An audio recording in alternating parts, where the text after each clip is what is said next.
tunalima. Jamani.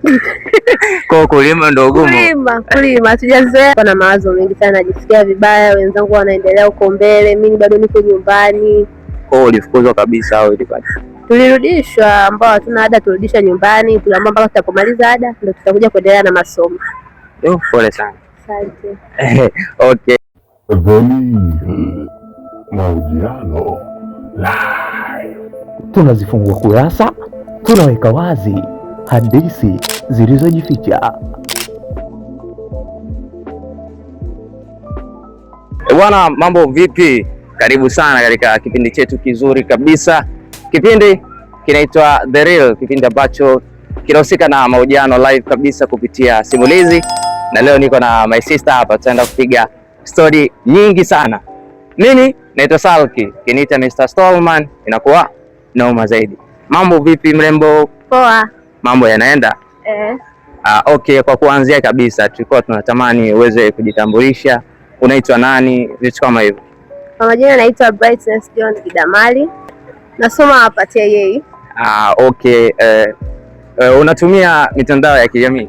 Yeah. Basi tajia akaunti zako ili mradi watu ambao wanatutazama waweze kukufuatilia. TikTok na Instagram natumia Miss Right 25. Okay, sisi always tunaamini kuwa katika historia ya kila mtu kuna hadithi nyuma yake. Wewe kama wewe kwenye maisha yako kuna hadithi gani? Yani like tunatamani tupate the introduction, umezaliwa wapi, vitu kama hivyo, tunatamani tujue, yani tukufahamu vizuri. Mimi ni mzaliwa wa Kilimanjaro, KCMC, ni Mchaga. Pia nimesoma Mawenzi na nikafanikiwa kupata chuo cha TIA na hapa ndo naendelea na masomo yangu. Okay. Katika maisha yako ni historia gani ambayo ukikaa ukatafakari hauwezi ukaisahau? Historia ya advance. Hebu jaribu kutubia introduction, ilikuwaje huko hayo maisha ya advance? Maisha ya advance yalikuwa magumu sana, na pia msiamini sana marafiki, yalikuwa magumu tuseme. Yani ndio tunataka tupate hiyo experience, yani ugumu wake, yani ka story fulani hivi, labda ugumu fulani hivi, yani tunatamani tujue. Okay, tuseme kwenye maisha ya advance yalikuwa ni magumu kiasi hicho. Kulikuwa tunalima. Jamani. Kwa kulima ndio ugumu. Kulima tujazoea vitu. Kulima, yani asubuhi unalima, jioni unalima, yani kupata muda wa kusoma ilikuwa ni mgumu sana. Kwa hiyo ni kitu ambacho kilikuwa kinakupa shida sana advance ni katika masuala ya kulima. Kilimo. Ulitoka ushwani? Mbona ukawa unashinda kulima? Sijazoea kulima, kwa hiyo nimekutana navyo kule, kwa hiyo nipambana, nilime, nijue hali. Yani mlikuwa mnalimaje? Mlikuwa kuna mazao mnalima? Yani nataka nipate experience mpaka ikawa inakufanya hadi leo uikumbuke sana.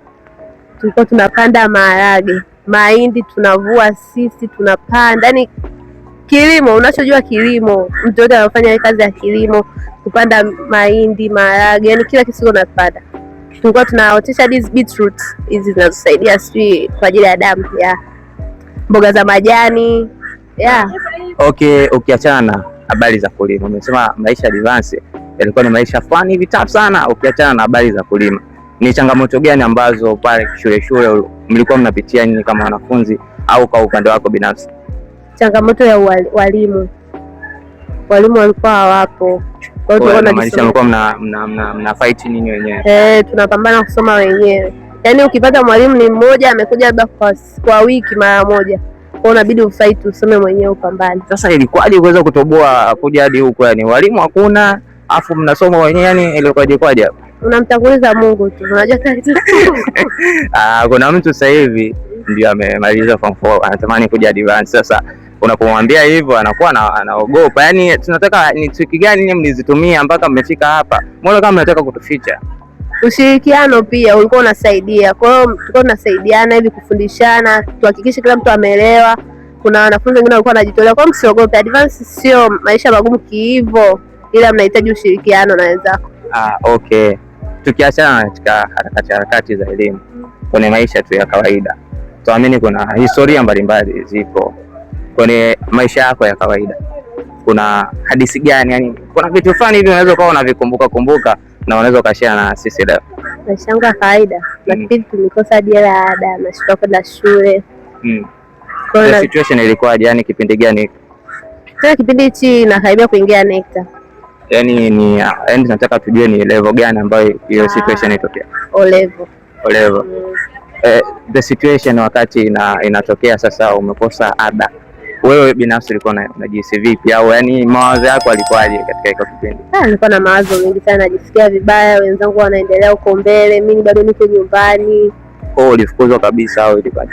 Tulirudishwa, ambao hatuna ada turudishwa nyumbani, tuliambiwa mpaka tutapomaliza ada ndio tutakuja kuendelea na masomo. Pole sana. Asante. Okay, kitu gani ambacho unaweza labda nikawa sijakuuliza lakini ulitamani sana kushare na sisi, hadithi fulani hivi au kitu fulani hivi ambacho unakikumbuka? Kwa kifupi, yani napenda kushare na nyie, msije mkakata tamaa maishani, mpambane na umtangulize Mungu. Kwa kweli kila kitu tunajua ni Mungu. Lazima atakusaidia, atakuonyesha njia. Mimi mwenyewe nilikuwa sinaga imani ya hizi dini. Kitu gani ambacho kilikuwa kimekufanya urudi kwa imani? Yani kuna sababu fulani. Before ulikuwa ni mtu ambaye yani I don't care, si ndio? Nilikuwa siendi kanisani, yani mimi na Mungu yani kama tulitengana hivi. Sasa ikawaje? Yani tunatamani yani unajaribu kutuficha ficha, yani haunyoki sana. Okay. Ndicho nilikuwa mimi yani nilikuwa siendi kanisani, sisali. Kwa hiyo nikakutana na huyu binti anaitwa Aika. Aika akawa anajaribu kunishauri niende kanisani. Kwa hiyo kuna muda nilipitaga changamoto shule. Yani changamoto gani? Mbona unatuficha? Sijui tuiwekaje. Hebu tuambie. Yaani wewe tu unafeli.